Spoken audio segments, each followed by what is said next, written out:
Hello everyone, welcome back. Let's begin with the new question. The question says there are 10% defective items in a large bulk of items. What is the probability that a sample of 4 items will include not more than one defective item? काफी आसान question है, so without wasting any time, let's quickly begin with the solution. First of all, ये clear cut case है binomial distribution का.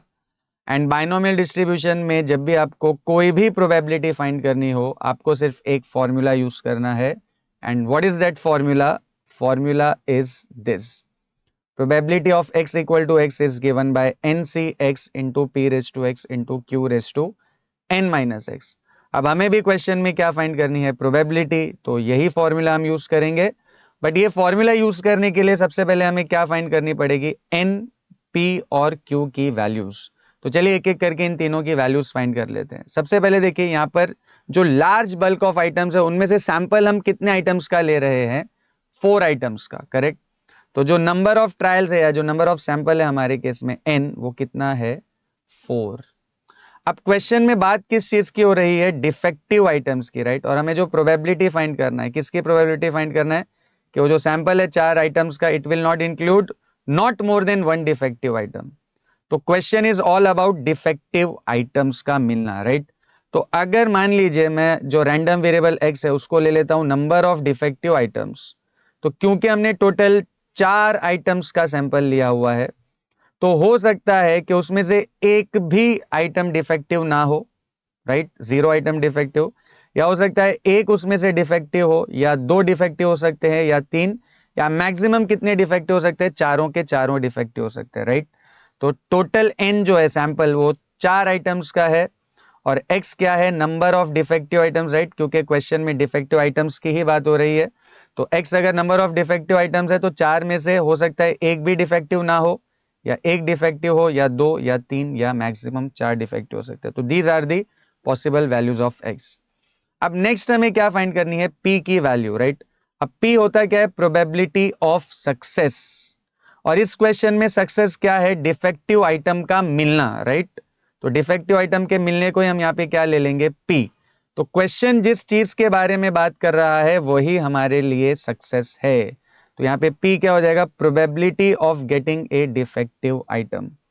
अब देखिए question में probability of getting a defective item directly दिया हुआ है 10%, right. There are 10% defective items. तो सीधा सीधा p की वैल्यू 10% दी हुई है. 10% मीनिंग 10/100. और इसको अगर हम सिंप्लीफाई करें 0 0 कट करके तो p की वैल्यू क्या हो जाएगी 1/10. p के बाद नेक्स्ट हमें क्या फाइंड करनी है q की वैल्यू. q देखिए p का कॉम्प्लीमेंट होता है तो q is always given by 1 minus p. तो आपको q हमेशा कैसे मिल जाएगा 1 माइनस p से. तो नेक्स्ट स्टेप में q की वैल्यू क्या हो जाएगी 1 minus p is 1/10. So 1 minus 1/10 and if you cross multiply this q की वैल्यू आ जाएगी 9/10. तो हमने सक्सेसफुली n की वैल्यू 4, p की वैल्यू 1/10 और q की वैल्यू 9/10 कैलकुलेट कर लिए. अब हमें क्या फाइंड करना है प्रोबेबिलिटी. कौन सी प्रोबेबिलिटी फाइंड करनी है that it will include not more than one defective item, right. Probability of not more than one defective item मतलब एक से ज्यादा डिफेक्टिव आइटम नहीं होना चाहिए. तो कितने होने चाहिए अगर एक से ज्यादा नहीं होने चाहिए तो एक भी हो सकता है या एक से कम भी हो सकता है, करेक्ट. एक से ज्यादा नहीं होना चाहिए meaning it can be one और less than one. Meaning indirectly हमें कौन सी प्रोबेबिलिटी फाइंड करनी है probability of x less than और इक्वल टू 1. अब देखिए लेस देन और इक्वल टू 1 में क्या क्या आ सकता है 1 भी आ सकता है या 0 भी आ सकता है, करेक्ट. तो p of x equal to 0 plus p of x equal to 1. अब इन दोनों के लिए हमें ये फॉर्मूला यूज करना है.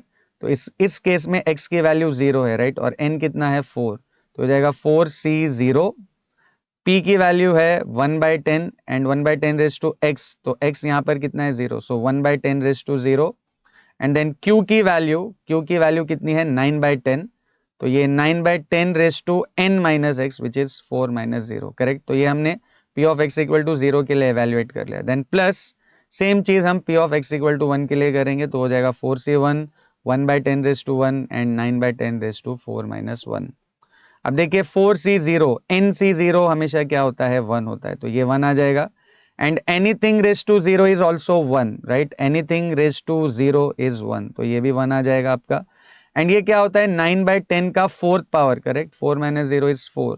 तो 9/10 का फोर्थ पावर अगर आप करोगे तो 9⁴ क्या होता है 6561 और 10 का फोर्थ पावर हो जाएगा 1 के आगे 4 जीरो लगा दीजिए तो ये टोटल वैल्यू बन जाएगी 6561 अपॉन 10,000 राइट।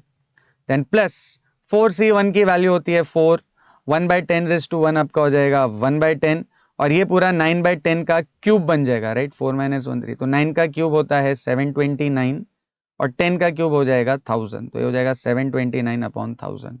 अब इसको अगर हम सिंप्लीफाई करें 1 इंटू 1 इंटू 6561 अपॉन 10,000 ये टोटल आपको 6561 अपॉन 10,000 मिलेगा एंड प्लस ये 4 इंटू 1 इज 4 एंड 4 इंटू 729 अगर आप करोगे तो ये टोटल आपको मिल जाएगा 2916 एंड अपॉन इन दोनों का प्रोडक्ट विल बी 10,000।